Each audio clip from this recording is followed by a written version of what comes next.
Good evening दोस्तों। तो कल हम लोग क्या देख रहे थे कि हम लोगों को इंडिया इन 18th सेंचुरी के बारे में पढ़ना है, जानना है। तो इंडिया इन 18th सेंचुरी में मेनली हम लोगों को जानना क्या है, किस बारे में बात करना है। तो पॉलिटिकल कंडीशन कैसा था, रीजनल रीजनल सिचुएशन कैसा था, देन जो कल्चरल डेवलपमेंट वो कैसा हो रहा था। देन एक बात और, एक फ्रंट पर और बात करना जरूरी है, इकोनॉमिक सिचुएशन। लेकिन इसके बारे में हम लोग यहाँ बात नहीं करेंगे। उसका रीजन है कि इस पर एक सेपरेट चैप्टर ही है। आगे चलकर इस पर ब्रिटिश इकोनॉमिक पॉलिसी ऐसे करके एक चैप्टर है। तो इसलिए हम लोग इकोनॉमिक सिचुएशन से यहाँ पर डील नहीं करेंगे, बल्कि आगे आने वाले समय में उससे डील करेंगे। तो हम लोग को पॉलिटिकल सिचुएशन में दो फ्रंट पर बात करना है, लेटर मुगल्स और राइज ऑफ रीजनल स्टेट्स।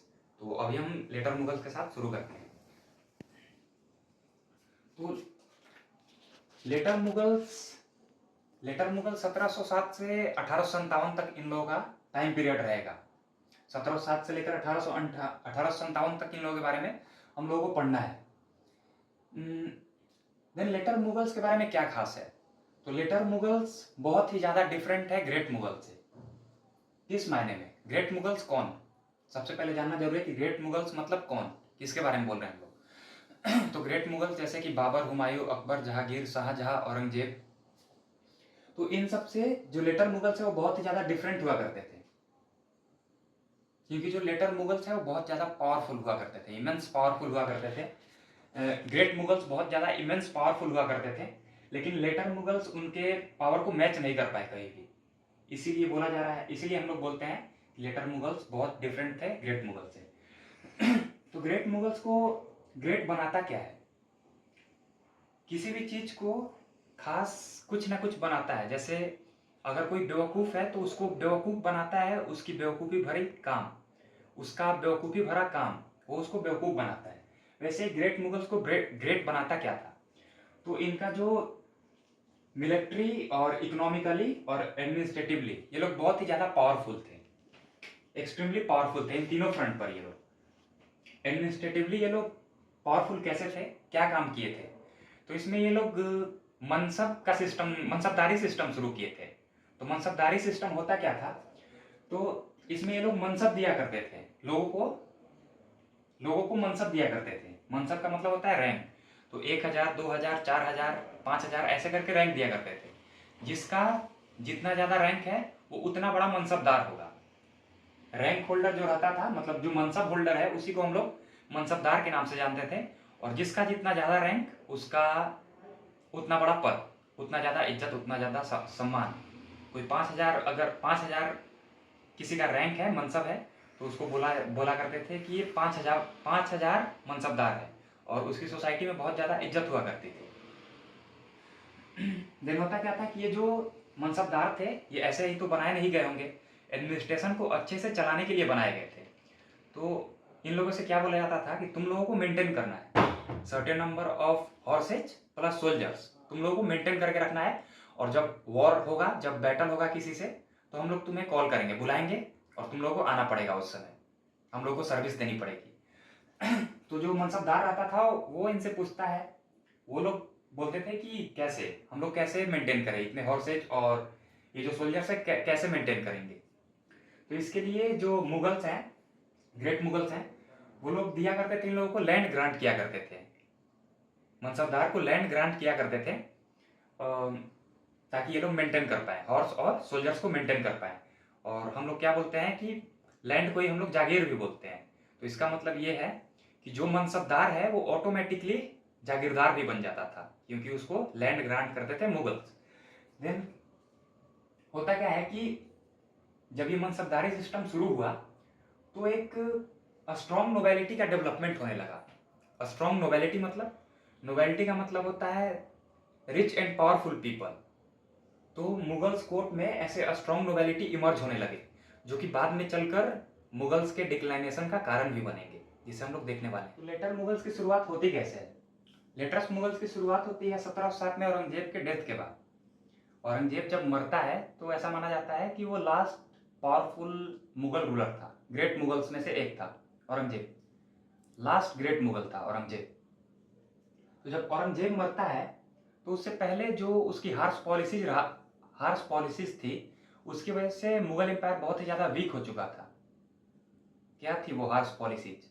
तो उन हार्श पॉलिसीज में जैसे कि डेक्कन का जो एक्सपेडिशन था उसका, वो डेक्कन में बहुत मल्टीपल टाइम्स एक्सपेडिशन कर चुका था। एक्सपेडिशन मतलब चढ़ाई, वो जीतना चाहता था डेक्कन को, वो कब्जियाना चाहता था, अपने कब्जे में लेना चाहता था, जीतना चाहता था, जिसकी वजह से वो उसने बहुत ज़्यादा रेवेन्यू लॉस किया, मुगल राजकोष का बहुत ही ज़्यादा रेवेन्यू लॉस किया। जैसे डेक्कन का एरिया कौन है, तो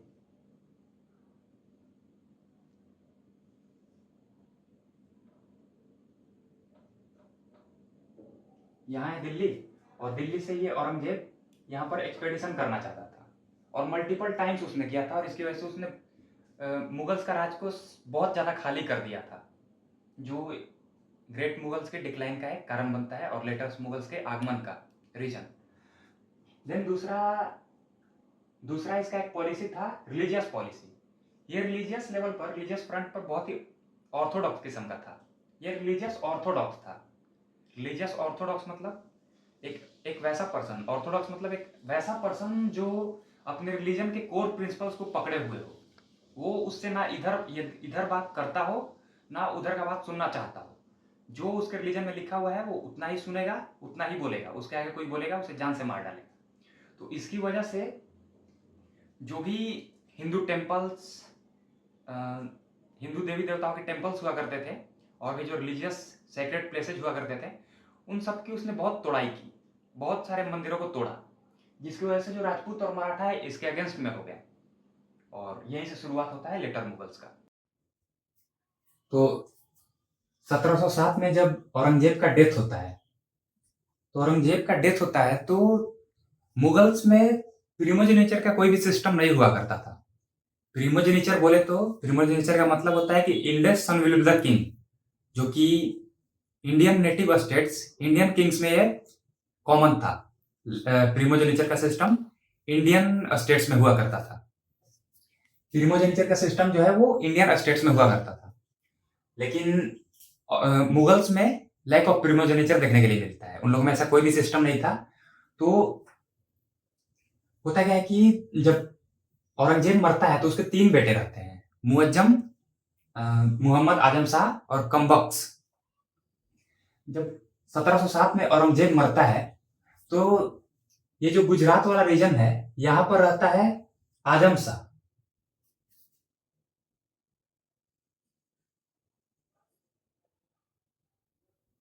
और डेक्कन वाले रीजन में रहता है कम्बख्श,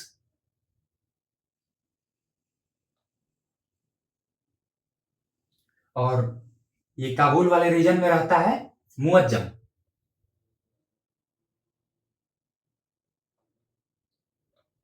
और मुअज्जम ये सबसे बड़ा बेटा। तो जब 1707 में औरंगजेब मरता है तो चूंकि दिल्ली से पास में है गुजरात, तो आजम शाह अटैक कर देता है दिल्ली पर और अपने पिता के थ्रोन को कैप्चर कर लेता है। क्योंकि मैंने बताया कि इन लोगों में लैक ऑफ प्रिमोजेनिचर देखने के लिए मिलता है, इसलिए मुगल्स में वॉर ऑफ सक्सेशन कॉमन था। वॉर ऑफ सक्सेशन मतलब कि अगर एक राजा के 4 बेटे हैं तो चारों आपस में लड़ेंगे, जिसने चारों के गुर्दे फोड़ दिए वो जीत जाएगा और वो किंग बन जाएगा, वो राजा बन जाएगा।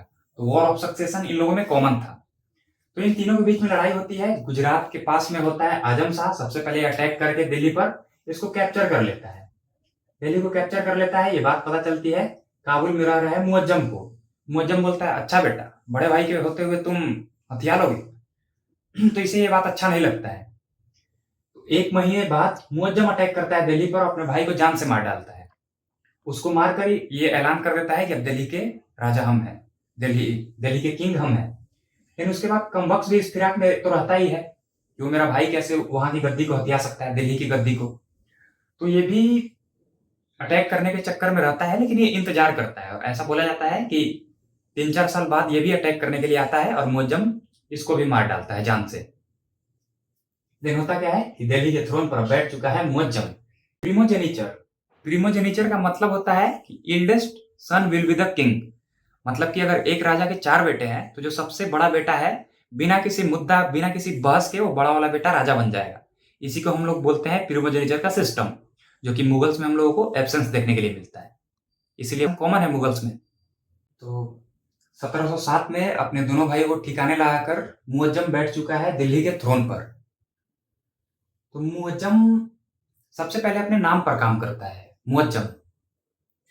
ये नाम सुनकर ऐसा नहीं लगता है कि मैयत में उसका जन्म हुआ हो, किसी मैयत में उसका जन्म हुआ हो। उसे भी अपने नाम से इतना ही चिढ़ था, अच्छा नहीं लगता था उसे अपना नाम। जब बच्चों की मम्मी उससे बोलती थी कि बच्चा सलाम करो, हमारे राजा आ रहे हैं, तो बच्चा पूछता था मम्मी से, अच्छा राजा का नाम क्या है? तो उसकी माँ बोलती थी मुअज्जम, और वो लड़का पेट पकड़कर हंसने लगता था। ये बात मुअज्जम को जरा ही पसंद नहीं आता था, इसलिए उसने सबसे पहले अपना नाम बदला। उसने लोगों से पूछा क्या रखा जाए, क्या नाम रखूं? तो सबने उसे सजेस्ट किया कि आपने अपने दोनों भाइयों को बहुत ही बहादुरी से ठिकाने लगाया है, बहुत ही बहादुरी से मारा है, तो इस हिसाब से आपका नाम तो बहादुर शाह ही होना चाहिए। तो इसलिए उसने अपना बहादुर शाह 1 नाम रख लिया, और 1707 से लेकर 1712 ईस्वी तक ये रूल करेगा। देन मुअज्जम चूंकि एक 65 साल का बुढ़ा था, इसलिए वो पॉलिसी ऑफ अपीजमेंट फॉलो करता था। पॉलिसी ऑफ अपीजमेंट मतलब कि सबके साथ अच्छे से व्यवहार, अच्छे से पेश आना।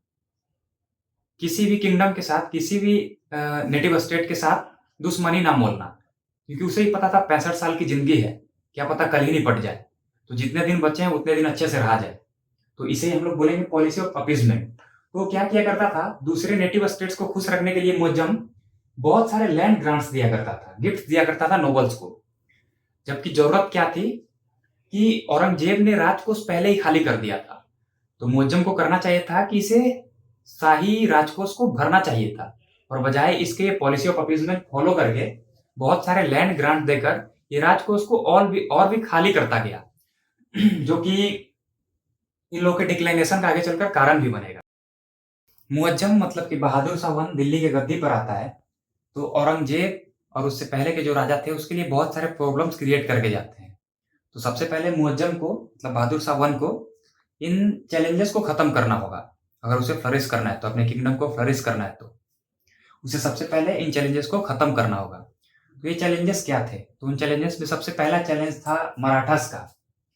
जो मराठास में क्या था कि जो मुगल्स हैं वो रिलीज कर देते हैं साहू जी को, लेकिन रिकॉग्नाइज नहीं करते उनको एज अ किंग की तरह रिकॉग्नाइज नहीं करते हैं, बट वो लोग रिलीज कर देते हैं साहू जी को, और कोई भी उन्हें आर्मी सपोर्ट नहीं देती है। तो ये कुछ भी आप लोगों को समझ में नहीं आया होगा, ये कहने का मतलब क्या हुआ।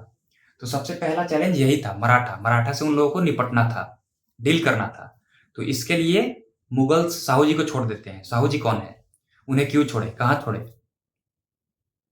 तो ये हम लोग समझते हैं कि शाहजी भोसले शिवाजी महाराज के पिताजी हुआ करते थे। तो शिवाजी महाराज 1674 से 1680 तक रूल करते हैं मराठा किंगडम को। देन इनके बाद इनके 2 बेटे होते हैं, संभाजी और राजा राम। तो संभाजी बड़े बेटे होते हैं, तो ये 1680 से 1689 तक रूल करते हैं। लेकिन मुगल्स इनकी पत्नी और इनके बेटे जो कि साहू जी हैं, उनको ये लोग अरेस्ट कर लेते हैं, गिरफ्तार करके अपने पास जेल में रख लेते हैं।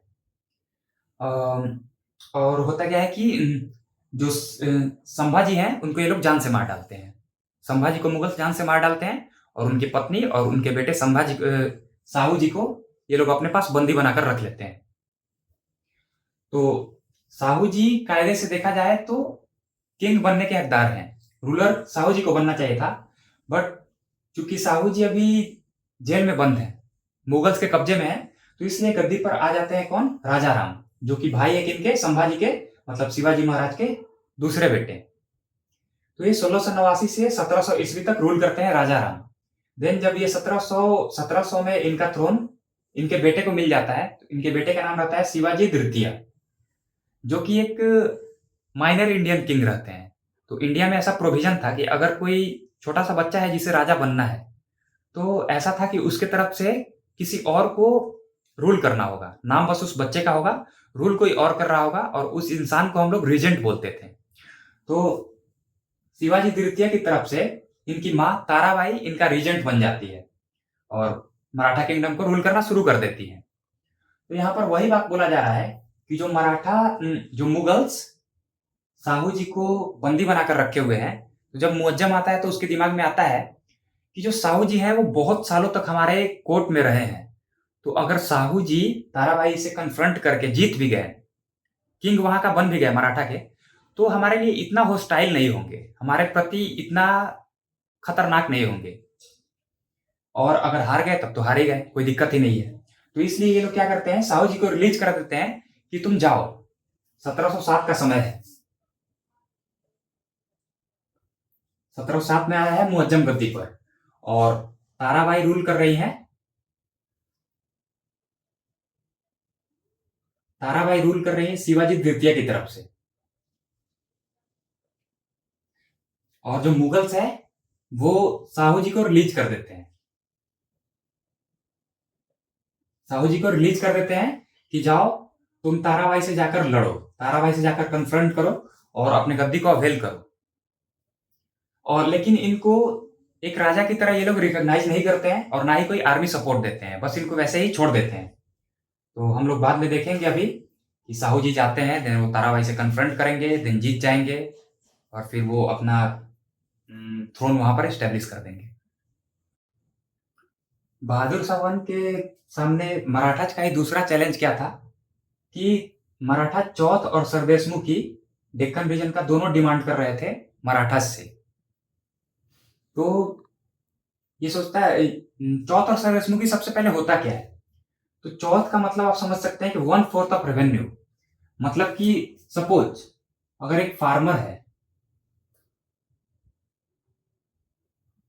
वो फार्मर 200 रुपए का चीज प्रोड्यूस करता है अपने फील्ड पर, एग्रीकल्चरल फील्ड पर, तो सबसे पहले तो मुगल्स उस पर 50% टैक्स लगा देंगे।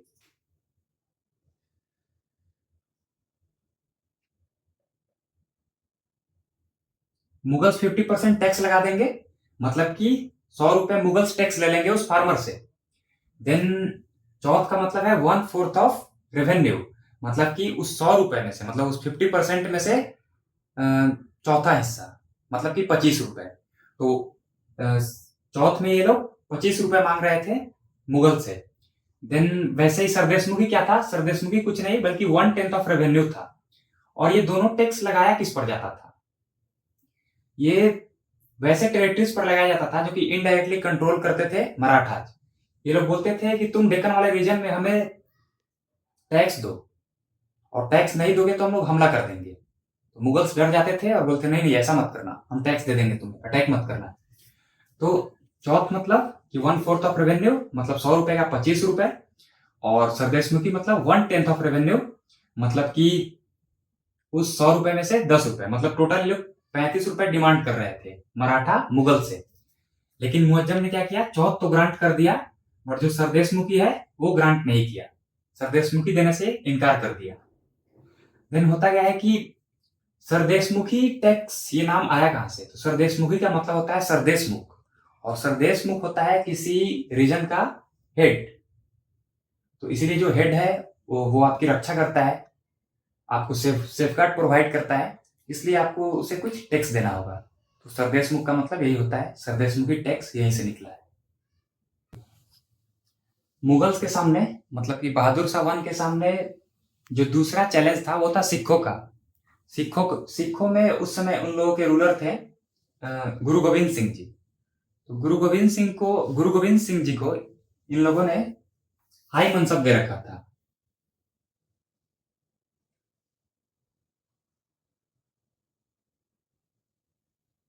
हाई मनसब दे रखा था बहादुर शाह ने। फिर जब ऐसा बोला जाता, ऐसा माना जाता है कि गुरु गोविंद सिंह को इन लोगों ने एग्जीक्यूट करवा दिया था, लेकिन वो डिबेटेबल मुद्दा है एक।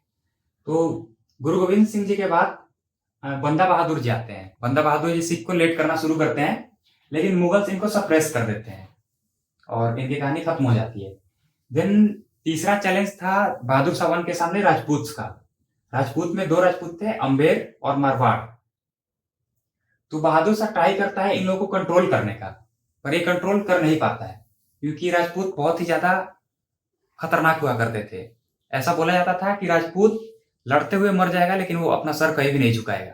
इसलिए ये फेल कर जाता है, बहादुर शाह फेल कर जाता है और इन्हें भी ये हाई मनसब दे देता है।